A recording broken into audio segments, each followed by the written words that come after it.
Good morning, student. In the previous lecture, we studied some example in exercise 1.1. Today, we will continue this exercise. See the example number 7. The following is the data of pocket expenditure per week of 50 students in a class. मतलब एक class में 50 students है, उनका पर week उनको जितना pocket money मिलता है उसके ऊपर ये एग्जाम्पल है. It is known that the median of the distribution is ₹120. तो मीडियन मतलब middle value Q2 second quarter आपको दिया है 120. Find the missing frequencies. तो मिडल वैल्यू आपको दी है और आपको मिसिंग फ्रिक्वेंसीज फाइंड आउट करना है. मतलब इस टेबल में से दो वैल्यू मिसिंग है तो वो आपको फाइंड आउट करनी है. तो हम इस दो वैल्यू को A एंड B सपोज करेंगे और फिर वो एग्जाम्पल सॉल्व करके A एंड B की वैल्यू फाइंड आउट करेंगे. अब उसके बाद यहाँ पे अगर आप एग्जाम्पल देखते हो तो ये ग्रुप फ्रीक्वेंसी डिस्ट्रीब्यूशन का एग्जाम्पल है, मतलब थर्ड टाइप का एग्जाम्पल है, वही फॉर्मूला में यूज़ करना है. अब यहाँ पे मीडियन दिया है मतलब Q2 की वैल्यू दी है तो हम यहाँ पे Q2 का ही फॉर्मूला यूज़ करेंगे और एक साइड की वैल्यू दी है LHS की वैल्यू, इसका यूज़ करके आप ये missing frequencies A and B find out कर सकते हो. एक और इन्फॉर्मेशन हमें दी है, यहाँ पे कितने दिए, नंबर ऑफ स्टूडेंट्स 50 दिए. तो नंबर ऑफ स्टूडेंट्स का ये कॉलम है तो इसकी टोटल आपको 50 दी है, लेकिन वो लास्ट में यूज़ करना है, पहले ही यूज़ नहीं करना है 50. बाद में A एंड B की वैल्यू फाइंड आउट करने के लिए उस 50 का यूज़ करना है. तो सबसे पहले मैं यहाँ पे लिखती हूँ गिवन जो कि हमें N दिया है 50. मीडियन मीन्स Q2 दिया है 120. ओके. उसके बाद जो टेबल दिया है तो उसमें ये होगा क्लास इंटरवल, ये होगा फ्रीक्वेंसी. अब फ्रीक्वेंसी में जो दो मिसिंग वैल्यू थे उसे मैंने letter A and B suppose किया है. आप XY PQ कुछ भी लेटर सपोज कर सकते हो. हमें फाइनली इसकी वैल्यू फाइंड आउट करनी है. ठीक है, तो मैंने A एंड B सपोज किया. अब हमें फाइंड आउट करना है क्यूमुलेटिव फ्रीक्वेंसी. तो क्यूमुलेटिव फ्रीक्वेंसी में क्या है, हम क्या करते हैं, एक में एक नंबर ऐड करते जाते हैं. अब यहाँ पे लेटर्स भी है तो लेटर्स ऐड करने हैं. तो कैसे ऐड करते हैं, देखो 7 एज इट इज़ रहेगा. 7 में हमें A ऐड करना है. अब ये दोनों नंबर नहीं है, ऐड तो नहीं हो सकते हैं, उसे एज इट इज़ रखो 7 + A. अब इसमें फिर से 15 ऐड करना है तो नंबर में नंबर ऐड हो सकता है. सो 15 + 7 22 बन जाएगा plus A as it is. अब इसमें फिर से B ऐड करना है सो 22 + A + B हो जाएगा. ठीक है, लेटर में भी लेटर ऐड नहीं होंगे, वो एज इट इज़ रहेंगे, कॉन्स्टेंट है वो. अब फिर से 22 + 3 मतलब ये 25 बन जाएगा प्लस A + B. तो यहाँ पे कैपिटल N आपको मिल गया 25 + A + B. अब हमें N पता है 50, लेकिन उसका यूज़ यहाँ पे नहीं करना है, वो लास्ट में करना है. तो यहाँ पे N क्या मिल गया, 25 + A + B. अब इसका यूज़ करके हम पहले क्वार्टाइल, सेकेंड क्वार्टाइल दिया है 120, LHS दी है तो RHS का यूज़ करके आप यहाँ पे किसी एक लेटर की वैल्यू फाइंड आउट कर सकते. सो यहाँ पे N है 25 + A + B, तो N/2 बन जाएगा 25 + A + B/2. तो इसे एज इट इज़ रखो.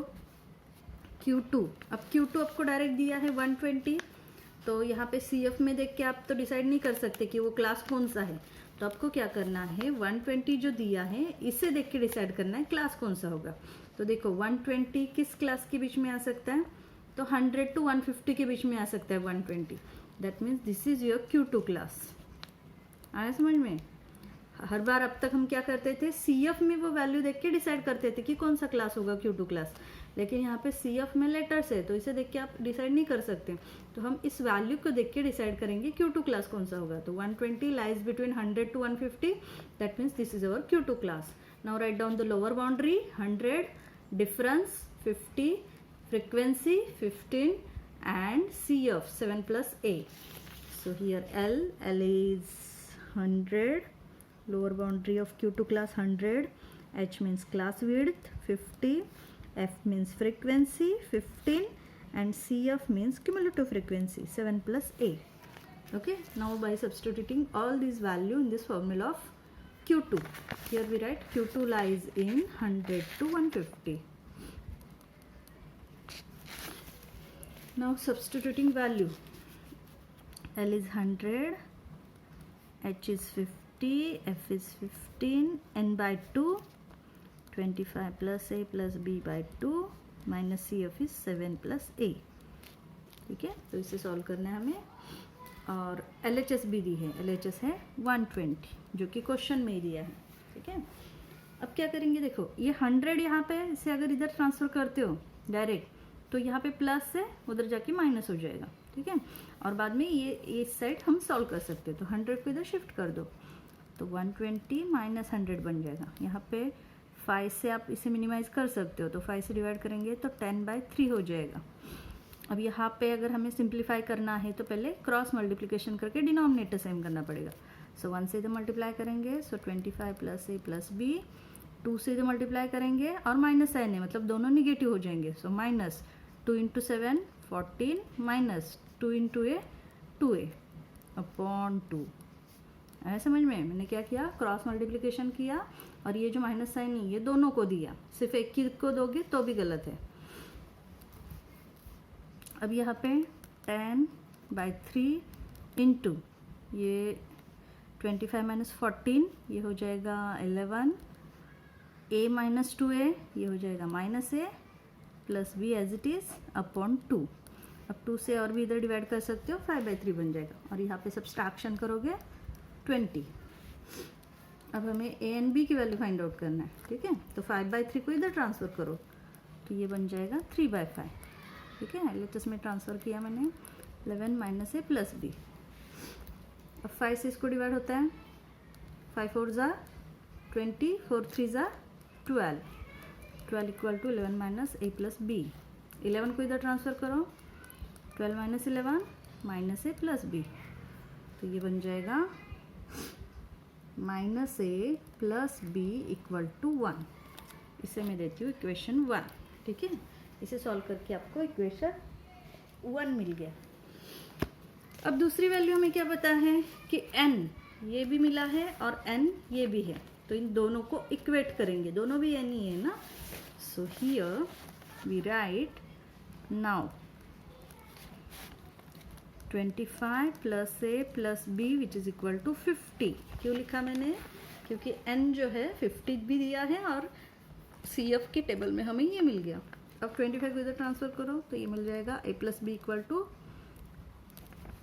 50 - 25 25, तो ये मिल गया equation 2। So by solving equation 1 and 2 we get, ठीक है। ऐड करना है, सब्सट्रैक्ट करना है, वो आपको डिसाइड करना है। मैंने यहाँ पे लिखा बाय सॉल्विंग, मतलब डायरेक्ट सॉल्व करेंगे। तो यहाँ पे पहला इक्वेशन है -a + b और यहाँ पे a + b, तो दोनों की एडिशन करेंगे तो a कैंसिल हो जाएगा और b की वैल्यू मिलेगी। मैं यहाँ पे दोनों की एडिशन करती हूँ। सो -a + b = 1 and a + b = 25। a get cancelled, 2b = 26, so b = 13। अब क्या करेंगे, b की वैल्यू इसमें पुट करेंगे। सो a + b = 25, a + 13 = 25, a = 25 - 13, a = 12। तो हमें यहाँ पे दो मिसिंग वैल्यू मिल गया, देयरफॉर a = 12 एंड b = 13। ये आंसर मिल गया आपको। आया समझ में? क्या किया हमने, सबसे पहले जो मिसिंग वैल्यू थे उसे a and b letter suppose किया, CF का कॉलम लिखा तो आपको एक और वैल्यू मिल गई। उसके बाद Q2 की वैल्यू दी थी क्वेश्चन में, तो इसलिए Q2 का फॉर्मूला यूज़ किया। जिसकी वैल्यू दी है सिर्फ उसी का फॉर्मूला यूज़ कर सकते हैं आप। तो LHS पता होगी तो ही RHS में से मिसिंग वैल्यू आप फाइंड आउट कर सकते हो। तो वो सभी वैल्यू सब्स्टिट्यूट किए, सिंप्लीफाई किया, यहाँ पे आपको एक इक्वेशन AB में मिल गया। तो दूसरा इक्वेशन आपको n की वैल्यू जो है दोनों को इक्वेट करके निकालना है, तो ये दूसरा इक्वेशन मिल गया। और दोनों को सॉल्व करोगे तो a एंड b की वैल्यू मिल गए, ठीक है। तो एक ही लेटर अगर मिसिंग होगा तो ज़्यादा कॉम्प्लिकेटेड नहीं होगा, इजीली आपको आंसर मिल जाएगा। यहाँ पे 2 लेटर मिसिंग है इसलिए आपको इक्वेशन मिल गया, ठीक है। Now see the example number 8, ठीक है। एग्जाम्पल नंबर 8 देखो क्या दिया है। The following is the distribution of 160 workers according to the wages in a certain factory. तो wages more than in rupees and number of workers. अब यहाँ पे अगर आप ऑब्जर्व करते हो तो कॉलम में फ्रीक्वेंसी का जो कॉलम है वो डिक्रीज होता हुआ दिखाई दे रहा है, मतलब यहाँ पे कुछ गड़बड़ है। इसमें एडिशन करते नहीं जाना है, बहुत डिफ़िकल्ट नंबर आ जाएगा। तो क्या गड़बड़ है, तो यहाँ पे एक वर्ड जो है मोर दैन, ये वर्ड इम्पोर्टेंट है, ठीक है। अब इस वर्ड का क्या सिग्निफिकेंस है, तो देखो मोर दैन मतलब क्या दिया है आपको 8000। अगर ये 8000 है, मोर दैन 8000 वेजेस, तो 8000 के ऊपर जितने भी लोगों का वेजेस है वो सभी टोटल यहाँ पे दिए है, नंबर ऑफ वर्कर्स। 9000 वेजेस के ऊपर जितने भी वर्कर्स है वो उनका टोटल यहाँ पे दिया है 155। 10,000 जिसका वेजेस है उसके टोटल यहाँ पे दिया है, मतलब यहाँ पे 8000 के आगे के सभी नंबर्स दिए। तो अगर हमें फ्रीक्वेंसी फाइंड आउट करना है तो हमें इनका सब्सट्रैक्शन करते जाना है। तो इन दोनों का सब्सट्रैक्शन करोगे तो 8000 टू 9000 का मिल जाएगा आपको फ्रीक्वेंसी। इन दोनों का सब्सट्रैक्शन करोगे तो 9000 टू 10,000 का फ्रीक्वेंसी मिल जाएगा। तो जब मोर देन वर्ड दिया जाता है तो याद रखना है सबसे पहले हमें इनका सब्सट्रैक्शन करना है, फ्रीक्वेंसी फाइंड आउट करना है, उसके बाद CF फाइंड आउट करके आपका एक्चुअल जो क्वेश्चन है वो सॉल्व करना है। तो देखो, तो हम क्या करेंगे, यहाँ पे 8000 9000, तो यहाँ पे क्लास में लिखती हूँ, ये कंटिन्यूस क्लास है। तो सबसे पहले क्लास इंटरवल क्या आएगा, 8 to 9, 9 to 10, 10 to 11, 11 to 12, ये क्लास इंटरवल आ गया। अब इसके बाद फ्रीक्वेंसी क्या आएगी, तो फ्रीक्वेंसी के लिए हमें सब्सट्रैक्शन करना है। तो जैसे कि मैंने बताया, ये जो फ्रीक्वेंसी का टेबल है, नंबर ऑफ वर्कर्स, ये सब्सट्रैक्ट करते जाना है।